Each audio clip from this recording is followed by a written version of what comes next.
الحمد لله رب العالمين والصلاة والسلام على سيد المرسلين أما بعد فأعوذ بالله من الشيطان الرجيم بسم الله الرحمن الرحيم مل کر پڑھیں الصلاة والسلام علیک یا رسول اللہ وعلی آلک وصحابک یا حبیب اللہ۔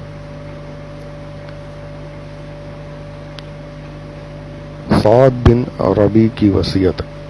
حضرت زید بن ثابت رضی اللہ عنہ کا بیان ہے کہ میں حضور صلی اللہ علیہ وسلم کے حکم سے حضرت سعد بن ربی رضی اللہ عنہ کی لاش کی تلاش میں نکلا تو میں نے ان کو سکرات کے عالم میں پایا۔ انہوں نے مجھ سے کہا کہ تم رسول اللہ صلی اللہ علیہ وسلم سے میرا سلام عرض کر دینا اور اپنی قوم کو میرا یہ پیغام سنا دینا کہ جب تک تم میں سے ایک آدمی بھی زندہ ہے، اگر رسول اللہ تک کفار پہنچ گئے تو تم خدا کے دربار میں تمہارا کوئی عذر بھی قبول نہیں ہوگا۔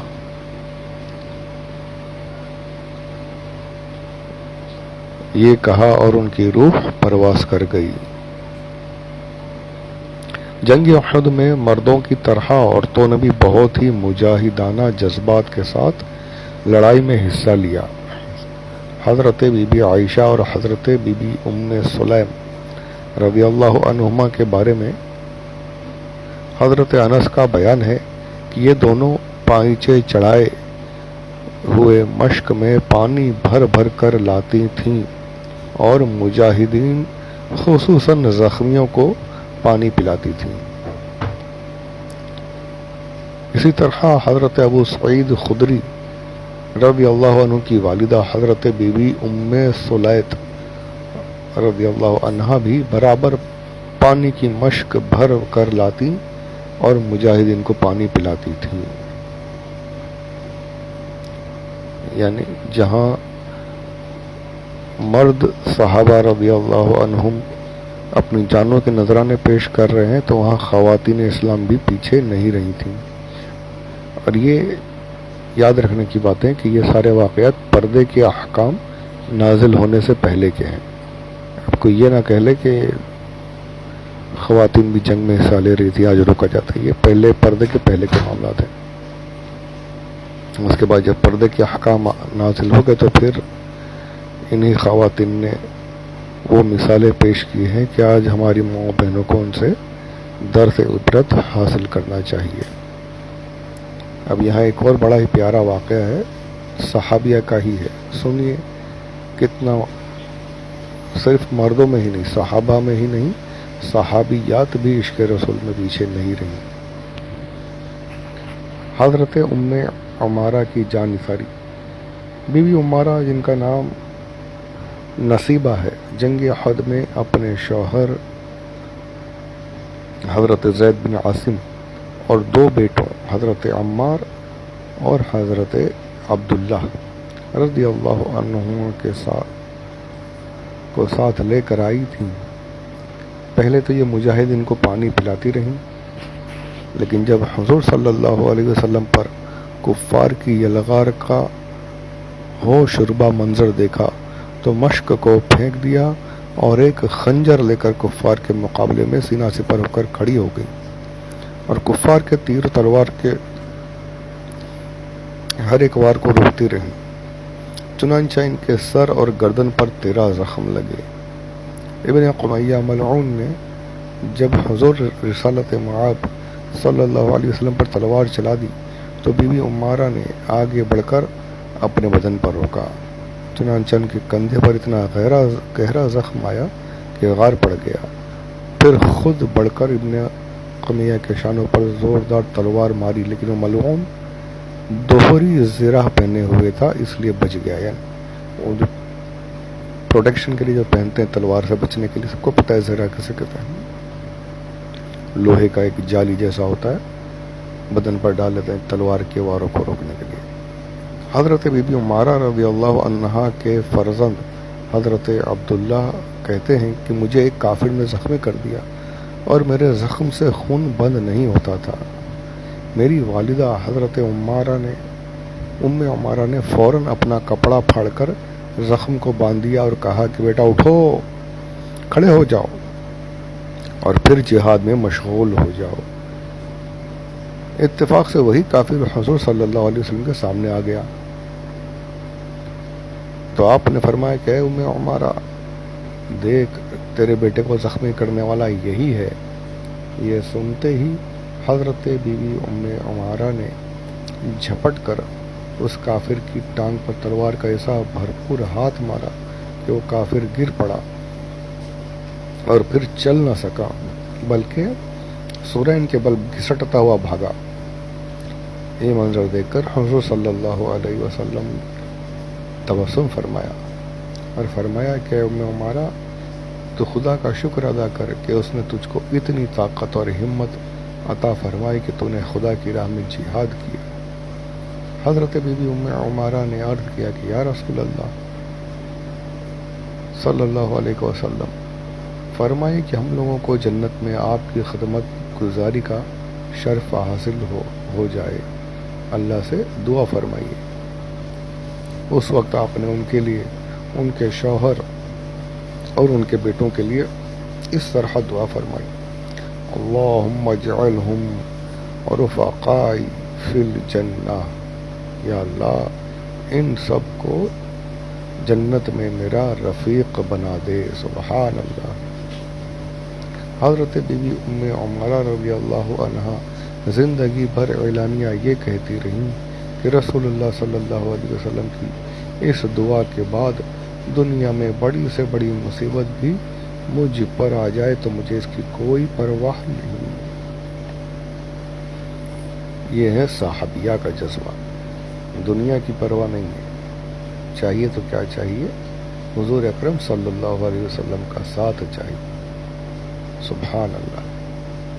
یہیں پر حضور صلی اللہ علیہ وسلم کی پھوپھی حضرت صفیہ کا بھی حال سن لیجیے رضی اللہ عنہا۔ آپ اپنے بھائی حضرت حمزہ رضی اللہ عنہ، جو حضور کے چچا ہیں، جیسے اوپر گزرا کہ ہند نے ان کا جگر بھی پیٹ پھاڑ کر جگر تک نکال دیا تھا، ناک اور کان کاٹ لیے گئے تھے۔ تو جب یہ اپنے بھائی کی لاش کی طرف آئی تو صحابہ نے آپ کو روک دیا۔ خود ان کے بیٹے حضرت زبیر رضی اللہ عنہ نے حکم دیا، حضور نے حکم دیا ان کے بیٹے کو کہ میری پھوپھی اپنے بھائی کی لاش نہ دیکھنے پائے۔ حضرت بی بی صفیہ رضی اللہ عنہ نے کہا کہ مجھے اپنے بھائی کے بارے میں سب کچھ معلوم ہو چکا ہے، لیکن میں اس کو خدا کی راہ میں کوئی بڑی قربانی نہیں سمجھتی۔ یعنی بھائی کی شہادت تو ہو چکی ہے، لاش کی بھی بے حرمتی ہو گئی ہے، اور صحابیہ کا جذبہ دیکھیے، کہتی ہیں کہ اسے میں کوئی بڑی قربانی نہیں سمجھتی۔ پھر حضور صلی اللہ علیہ وسلم کی اجازت سے لاش کے پاس گئیں اور یہ منظر دیکھا کہ پیارے بھائی کے کان، ناک، آنکھ سب کٹے پٹے اور شکم بھی چاک کر کے جگر چبایا ہوا پڑا ہے۔ یہ دیکھ کر بھی اس شیر دل خاتون نے واہ ویلا نہیں کیا، رونا پیٹنا نہیں مچایا، صرف یہی کہا انا للہ و انا الیہ راجعون۔ اس کے سوا کچھ بھی نہ کہا۔ پھر ان کی مغفرت کی دعا مانگتی ہوئی وہاں سے چلی آئی۔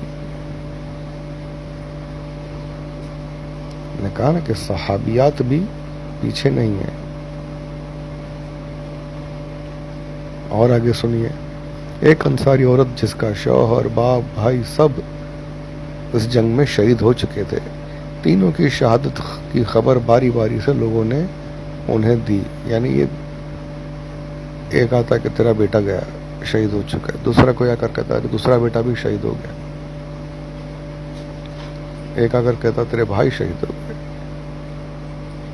کسی اور نے کہا تیرے شوہر بھی شہید ہو گیا، سب کی خبر ملتی رہی، مگر قربان جائیے صحابیات کے جذبے پہ کہ وہ ہر بار یہی پوچھتی رہیں کہ یہ سب ٹھیک ہے، یہ تو بتاؤ کہ رسول اللہ صلی اللہ علیہ وسلم کیسے ہیں۔ سبحان اللہ۔ جب لوگوں نے اس کو بتایا کہ الحمدللہ حضور اکرم صلی اللہ علیہ وسلم زندہ و سلامت ہیں، تو بے اختیار اس کی زبان سے گویا یہ شعر نکلے، تسلی ہے پناہ ہے بے کساں زندہ سلامت ہے، کوئی پرواہ نہیں سارا جہاں سلامت ہے۔ سبحان اللہ۔ اس شیر دل عورت کے صبر و ایثار کا کیا کہنا، شوہر، باپ، بھائی تینوں کے قتل سے دل پر صدمات کے تین تین پہاڑ گر پڑے ہیں، مگر پھر بھی زبان حال سے یہی آواز آ رہی ہے، میں بھی اور باپ بھی، شوہر بھی، برادر بھی فدا، اے شہیدی تیرے ہوتے ہوئے کیا چیز ہیں ہم۔ سب کچھ قربان کرنے کو تیار ہیں، سب کچھ حضور کے نام پر فدا کرنے کو تیار ہیں۔ تمنا کیا ہے کہ بس ہمارے آقا صلی اللہ علیہ وسلم سلامت رہیں، ان کے نام پر ہماری جانیں قربان۔ اس جنگ میں غزوہ احد میں 70 صحابہ کرام رضی اللہ عنہم نے جام شہادت نوش فرمائے۔ ایک اچھا بڑا نقصان ہوا اس جنگ میں مسلمانوں کا، جن میں 4 مہاجر اور 66 انصار صحابی تھے۔ انصاری صحابہ رضی اللہ عنہم نے کس طریقے سے اپنا وعدہ پورا کر کے دکھایا، اللہ اکبر، کہ جان تک قربانی کرتے رہے، جو وعدہ کیا تھا وہ بالکل حضور صلی اللہ علیہ وسلم کے ساتھ ہی رہے۔ مسلمان اتنے شہید ہوئے تو وہاں پر 30 کی تعداد میں کفار بھی نہایت 30 ذلیل ہو کر قتل ہوئے، مگر مسلمانوں کی مفلسی کا یہ عالم تھا کہ ان شہداء کرام رضی اللہ عنہم کے کفن کے لیے کپڑا بھی نہیں تھا۔ حضرت مصعب بن عمیر رضی اللہ عنہ کا یہ حال تھا کہ باوقت شہادت ان کے بدن پر صرف ایک اتنی بڑی کمبل ڈال دی گئی تھی کہ ان کی لاش کو قبر میں لٹانے کے بعد اگر ان کا سر ڈھانپا جاتا تو پاؤں کھل جاتا، اور اگر پاؤں کو چھپایا جاتا تو سر کھل جاتا۔ بالآخر سر چھپا دیا گیا اور پاؤں پر گھاس ڈال دی گئی۔ شہداء کرام خون میں لتھڑے ہوئے 2 شہید ایک قبر میں دفن کیے گئے۔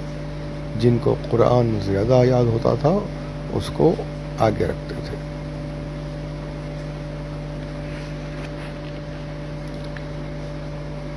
اتنی قسم پرسی کا عالم مسلمانوں کا تھا، وہ غربت میں زندہ رہے اور غربت میں ہی موت آئی، اللہ کی بارگاہ میں غربت میں ہی حاضر ہوئے۔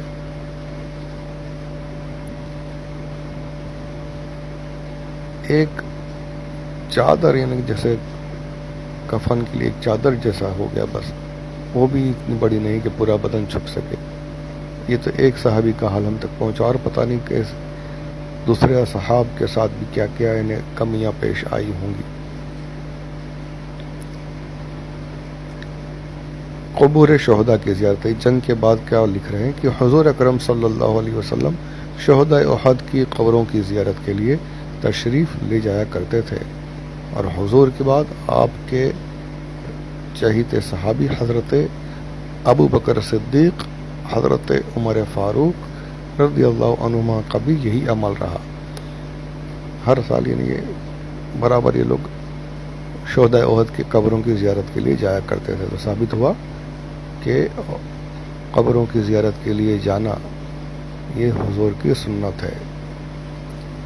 اور اگر اولیاء کرام کے مزارات کی زیارت کے لیے بھی اس حدیث کو پیش نظر رکھ کر جایا جائے تو اس میں بھی کوئی غلطی نہیں ہے۔ اب یہاں یہ بھی پتہ چلا کہ قبریں باقی تھیں، یعنی حضور نے اپنے صحابہ کے مزارات کی تو نہیں، پر مزارات یعنی آج جو بنتے ہیں جس طریقے سے، یقیناً اس وقت میں نہیں تھا، اس وقت تو جہاد یہی سب سے بڑا کام یہی تھا اسلام کو پھیلانے کا، پر قبریں باقی تھیں، مسلمانوں کی قبروں کو بنائے نشان باقی رکھے جاتے تھے۔ یہ بھی ہے کہ پتھر رکھ کر سرکار نے یہ بھی ثابت کیا قبر کے اوپر سر کے سرانے پتھر بھی رکھا ہے، تو قبریں باقی رکھنا، قبروں کی زیارت کو جانا، یہ حضور کی سنت ہے، اور قبروں کو مٹا دینا، مزارات کو شہید کر دینا، بالکل زمین کے برابر کر دینا، یہ غلط ہے، یہ جائز نہیں ہے، یہ اللہ کے حبیب کی سنت کے خلاف ہے۔ تو جو آج یہ سب کرتے ہیں، آپ دیکھ رہے ہیں کیا کیا ہو رہا ہے، مزارات کو باقاعدہ بموں سے اڑایا جا رہا ہے، آئیسس وغیرہ یہ سب کام کا، آئیسس ہے، اور سوڈان کی دوسری ایک اور تنظیم یاد نہیں آ رہا مجھے، ویڈیوز ہیں اس کے باقاعدہ،